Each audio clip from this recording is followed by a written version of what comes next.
አላህ ኢላሃ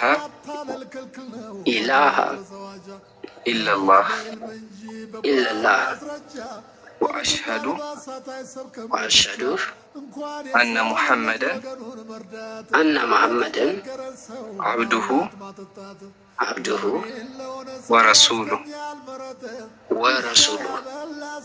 አላሁ አክበር አላሁ አክበር አላሁ አክበር። አሁን አንተ ወንድሜ መልካም ሀሳብ አልሐምዱሊላህ ወደ እስልምና ገብተህ መጣ። እንዲህ በአማርኛ ደግሞ እንበለው ከአላህ በስተቀር ሐቅና በእውነት የሚመለክ አምላክ እንደሌለ መሰክራለሁ። በሐቅና በእውነት የሚመለክ አምላክ እንደሌለ መሰክራለሁ። ነብዩ መሐመድም የአላህ ባሪያና መልእክተኛና የአላህ ባሪያና መልእክተኛ መሆናቸውን መሰክራለሁ። አላሁ አክበር አላሁ አክበር። ጉዳይዳ ሐሳብን ግለጽ ነው እንግዲህ ሞር የተሻለ ሆኖ ያገኘሁት የተሻለ ሃይማኖት በዚህ ምድር ላይ ያገኘሁት እስልምና ነው። ከእስልምና ውጪ አንድም ትክክለኛ የሆነ ነገረ ድህነት ብትል የፈጣሪ ህልውና እንግዲህ የአንድ አምላክ አገላለጽ አስተምሮ ስለዚህ መለኮታዊውን አምላክ ድምፅ የአላህን ቃል በጣም መራራ ነው፣ ከባድ ነው፣ መስማት አይቻልም፣ ይከብዳል። ግን በቃ ይሄን ነገር መስማት ግዴታ አለብኝ። ድንጋይ ልብ ነው ያለኝ፣ እጅግ በጣም ድንጋይ የሆነ ልብ ነበረኝ። ያ ልቤ እንዲሰበር ግን ፈጣሪ በተለያየ መንገድ አስተምሮኛል። ስለዚህ ልቦናዬ በደንብ ነው የተገለጸው። እንደውም ንጽጽር ማድረግና መማር ጠቀመኝ። የሚገርማችሁ ነገር እጅግ ብዙ ነገር ነው የጠቀመኝ፣ እጅግ በጣም ብዙ ነገር። በተለይ እርከን ምንም አይነት ስህተት የማታገኙበት መለኮታዊ አምላክ እስልምና ላይ ያለውን አምላክ እንዳውቅ የበለጠ ምንም ልታወጡለት እኮ አትችሉም። የሆነ እርከን ልታወጡለት አትችሉም። ቃሉን ለይተን ቃሉ ወርዶ ገብቶ ወጥቶ እንደዚህ ብሎ እንዲህ ብሎ ሳንል መለኮታዊውን አምላክ ይህንን አምላክ ማምለክን እሱ መታዘዝን እሱ መገዛት ላይ ያተኮረ ምንም እርከን የማይገኝለት። በነገራችን ላይ ኢየሱስ ተሰድቧል። ሁሉም ፕሮቴስታንት ንጽጽር ላይ የሚመጡ ኦርቶዶክሳዊ ወንድሞችም ፕሮቴስታንት ወንድሞችም ኢየሱስ ተሰድቧል በሚል ነው ወደ ቁርአንና ወደ ሐዲስ እስልምናን ለማንበብ የሚዘዋወሩት። ፈጣሪ አምላክ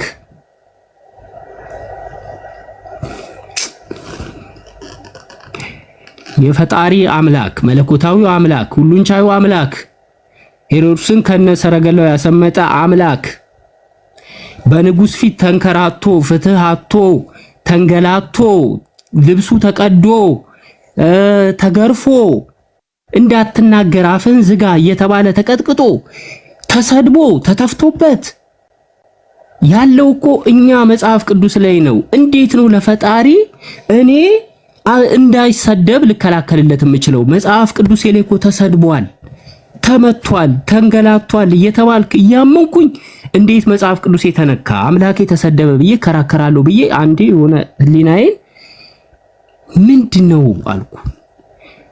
ሙስሊሞቹ የሚያነሱት እኛ ጋር የተጻፈውና ትክክለኛው ነገር ነው። በእስልምና አላህ የተከበረ ነው፣ ነብዩ መሐመድንም ማንቋሸሽ አይቻልም፣ ሃይማኖት እንዲሰደብ እንዲንቋሸሽ አይፈቀድም። በእኛ ግን አምላካችን ተሰድቧል፣ ፈቅዷል እንዲሰደብ እንዲንቋሸሽ የአምላክ ክብር ዝቅ እንዲል መጽሐፍ ቅዱስ ላይ ፐርፐዝሊ ሆን ተብሎ እኛ የምናመልከው እኛ የምንከተለው ኢየሱስ የምናመልከው አምላክ የተሰደበ የተናቀ የተገፋ የተዋረደ ምንድነው ሲባል ለኛ ብሎ ነው። ምን አገናኘው? ኢየሱስ የተሰቀለው የተዋረደው ይሄ ሁሉ መከራ የደረሰበት በተናገረው ባስተማረው ትምህርት ነው። የአምላክ ክብር ደግሞ ከፍ የሚልበት ቁርአን ላይ ነው። ቁርአን ላይ አምላክ ከፍ የሚልበት መጽሐፍ ቅዱስ ላይ በአዲሱ ኪዳን ሙሴ ድምጽህን ለመስማት አልችልም ብሎ የሚወድቅለት አምላክ እስራኤላውያኖች ድምጹን መስማት አንችልም የሚለው አምላክ አፍን ዝጋ ተብሎ በዱላ ተቀጥቅጦ እያልኩ እያመንኩ እንዴት ነው በእስልምና ፊት መቆም የሚቻለው። ያ ነው እውነታው።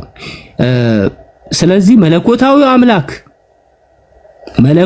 አምላክ የሰው ልጆች እንዲድኑበት የሚፈልገው መንገድ ግልጽ የሆነ መንገድ ለሰው ልጆች የተላለፈ እርሱም ብቻ አምልክ የሚለው መንገድ፣ ይሄ መንገድ ያለው በመጨረሻዋ ሰዓት ነብዩ መሐመድ መጥቶ አንተም ተው ብሎ እስራኤል ምንድነው አይሁዱንም ክርስቲያኑንም አንተም ተው ብሎ የሚመለከው ይሄ አምላክ ነው ብሎ እንቅጩን ቁጭ አድርጎታል። እንግዲህ ስለ አላህ አንድ ቃል ልናገርና ላብቃ። በጣም ብዙ እንዳወራሁባችሁ አውቃለሁ። ግን አንድ ነገር ብዬ ላብቃ። ቁርአን ላይ አላህ እንደዚህ ይላል። ተውራትንም ኢንጂልንም ዛቡርንም ቁርአንንም እንዲሁ በየዘመናቱ እንደሰጠ ይናገራል። ነገር ግን አምላክ የሚፈልገው ዝንባሌ አለ፣ ሰዎች የሚፈልጉት ዝንባሌ አለ። ሰዎች የሚፈልጉት ዝንባሌ እነርሱ በሚመቻቸውና እነሱ በሚፈልጉት መንገድ ነው የሚሰሩት። አምላክ የሚፈልገው መንገድና ዝንባሌ ደግሞ አምላክ በሚፈልገው መንገድ ነው የሚሄደው። መጽሐፍ ቅዱስ ላይ ያለው የኛ የክርስቲያኖች ድክመት፣ የእስራኤላውያኖችም ድክመት የሆነ ነገር ሲሰጣቸው ያንን ነገር በሌላ ነገር ቀይረው የማምለክ ጸባይ ያለባቸው። እኛ ክርስቲያኖችም ኢየሱስ ክርስቶስ መጥቶ ከነበረው ከንጉሳዊ አምልኮትና ነገስታቶች ከሚመለኩበት ስርዓት ነገስታቶች ደም እየፈሰሰላቸው ግብር ከሚገበርላቸው ስርዓት ሊያወጣን የመጣውን ኢየሱስን እሱ ነው አምላክ ብለን ከአምላክ ሕግና ስርዓት ወጣን። ስለዚህ ቁርአን ምን ይላል መሰላችሁ? ፍላጎታቸውን ነው የሚከተሉት፣ እኔ የምፈልገውን ነገር አይደለም የሚያደርጉት። ስለዚህ እኔ የማዘውን ነገር ከታዘዙ፣ እኔ የምናገረውን እኔ የማዘውን እኔን ማምለክን ከታዘዙ ወደ እነሱ ወደ ቁርአንና ወደ አላህ መልእክተኛ ወደ ነብዩ መሐመድ ቃል እንዲመጡ። ነገር ግን ደግሞ እኔ የማዘውን የማይታዘዙ ከሆነ ምንም የላችሁም፣ ዋጋ የላችሁም፣ ምንም ነገር የላችሁም፣ ትከስራላችሁ፣ ትጠፋላችሁ እያለ ይናገራልና በእውነት እኔ ለአምላክ ነው የምታዘዘው። እንግዲህ ለአምላክ ነው የምታዘዘው፣ የአምላክን ቃል ነው የምሰማው። ስለዚህ የመለኮታዊውን አምላክ የአላህን ቃል ስሰማ መቆም አልችልም። እኔ ልቤም መታገስ አይችልም፣ ማሰብም አይችልም፣ ስሜቴንም መቆጣጠር አልችልም። ነገሩን በጽሞና ብቻ አዳምጠውና አንብቤ ምንድን ላይ ነው ያለብን ችግር ብዬ ሁኔታዎችን ወደ ኋላ እመለከታለሁ። ስመለከተው ችግራችን ፍጥጥ ብሎ ቁጭ ይላል። አይ ቲንክ እስቲ አንዳንድ ነገር ዝም ብዬ ትንሽ ላሳያችሁ ነው።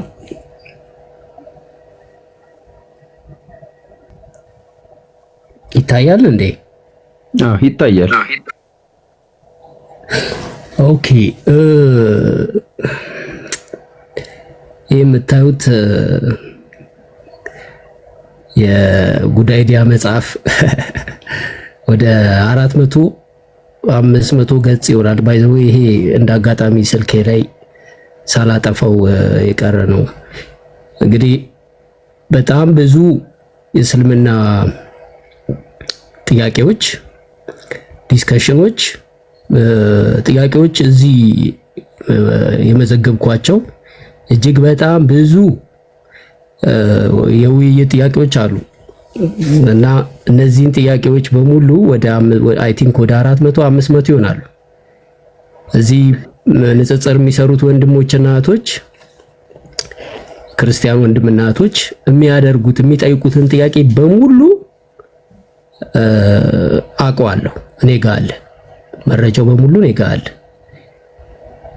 ግን ምን እንደሆነ ታውቃለህ? አንድ ነገር ብቻ ልናገርና ተዋለው።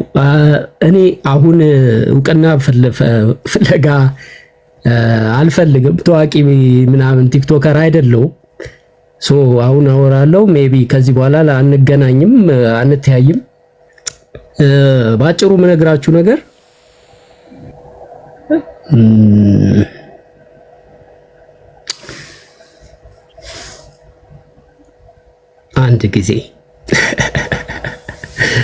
አንድ ጊዜ ጃቢር ባጭሩ ልዝጋው ነው። አንድ ነገር ብቻ ተናገር ስላልከኝ አንድ ነገር ተናግሬ ዘጓል። አንድ ይጠብቀኝ።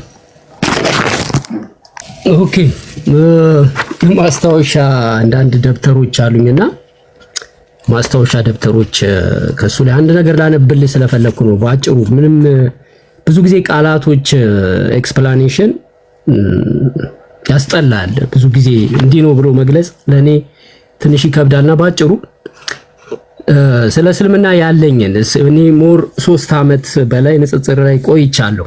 ያላየሁት ያላነበብኩት ነገር የለም እና ባጭሩ ብቻ ግን ንጽጽር ልክ ሳቆም የጻፍኩት ነገር ነበርና እሱ ላንብብልህና አይ ቲንክ አጠፋዋለሁ ስልኬን። በአማርኛ ነው የጻፍኩት፣ ጽሁፍ አያምርም፣ ይቅርታ። ግን ያው እስልምና ስህተት አለው፣ እስልምና ሃይማኖት ስህተት አለው በሚል እኔ በጣም ዲትሊ ብዙ ንጽጽር አድርጌያለሁ። እሱም ብቻ አንብቤልህ ይሄ መዝጊያዬ ነው። በቃ ንጽጽር ያቆምኩት ይሄን ጽፌ ነው። እስልምና ሃይማኖት ስህተት ለማግኘት ያልቆፈርኩት፣ ያላነበብኩት፣ ያላየሁት፣ ያላገኘሁት ወይም የማላቀው አንድም ነገር የለም። ኤክስ ሙስሊም የሚባሉ ትላልቅ ዌብሳይቶች ያሏቸው አዋቂ ነን የሚሉ ሰዎች የተለያዩ መጻሕፍት እየተረጎምኩ የተለያዩ ሐዲሳት የተለያዩ የኢስላም ዌብሳይቶች አንዳንዱን ከፍዬ ሁላ ማለት ነው ገንዘብ ከፍዬ ስህተት ፍለጋ ያላየሁት ያልማስኩት ነገር የለም። 3 ዓመት ደከምኩ። ቁርአን ላይም ገባው ለማንበብ ስፈልግ ዋልኩኝ። የሃይማኖት እንደውም የባሰ የሃይማኖት የክርስትናና ስለ አይሁድ እምነትና ስለ ክርስትና ስለ መጽሐፍ ቅዱስ ያለውን ችግር እና ድክመት ያጠፋነውን ጥፋት ችግሮች ስህተቶች ቁርአንን በምታነብ ሰዓት እነዚህ ነገር ነው የሚነግርህ። እየነገረህ እንደውም እየተሸማቀቅኩ ላይክ መሸማቀቅ በለው ተሸማቀቅ ትወጣለህ። ከዛ ማንበብ ተውና ደግሞ ከድነውና ድጋሚ ወደ ነብዩ መሐመድ ሐዲሳቶች ንግግሮች ያሉበት ላይ ሄዶ ስህተት ፍለጋ እስቲ እዚህ ጋር ስህተት ይኖራል ምናምን ብሎ መፈለግ ሎንግ ታይም በጣም ብዙ ጊዜ ማጥፋት ሐዲሳቶች ላይ ስህተት መፈለግ ቁፋሮ ባለው ከዛ ልብ የሚያስደስት የሆነ ስህተት አገኘው ብለህ በጣም በቃ ዛሬ የሚገርም ስህተት አገኘው ብለህ ስትፈልግ ትውልና ደክመህ ምንም ነገር ሳታገኝ ትውልና ምንም ፍለጋ ባለማግኘት ታቆማለህ ማለት ነውና ንጽጽሩን በዚህ ቀን 2005/29/23 ላይ የጻፍኩት ነው። ኤኒዌይስ ብዙ ነገሮች አሉ የጻፍኳቸው። ምን ልፈልጌ ነው እኔ ብዙ አዋቂ ነኝ የምል ሰው አይደለሁም፣ ግን እያንዳንዷን ኢቨንቷን የሆነ ነገር ማደርጋቸውን ነገሮች እጽፋለሁ። በእስልምና ንጽጽር እኔ ያላደረኩት ያልተወያየንበት ጉዳይ የለም። አንዳንድ እንግዲህ ሞር የተሻለ ሆኖ ያገኘሁት የተሻለ ሃይማኖት በዚህ ምድር ላይ ያገኘሁት እስልምና ነው። ከእስልምና ውጪ አንድም ትክክለኛ የሆነ ነገረ ድህነት ብትል የፈጣሪ ህልውና እንግዲህ አንድ አምላክ አገላለጽ አስተምሮ እስልምናውንም ክርስትናውንም ነገሮችን ያነበብክ ስትመጣ ዋናው ነገር ይገባሃል፣ የፈጣሪ ዓላማ። ኦኬ ስለሌላ በጣም እንግዲህ አንድ የሆነ ቶፒክ ነገር ይዤ ሌላ ቀን በደንብ አወራበታለሁ። ለዛሬ ቀኝ ጃቢሮ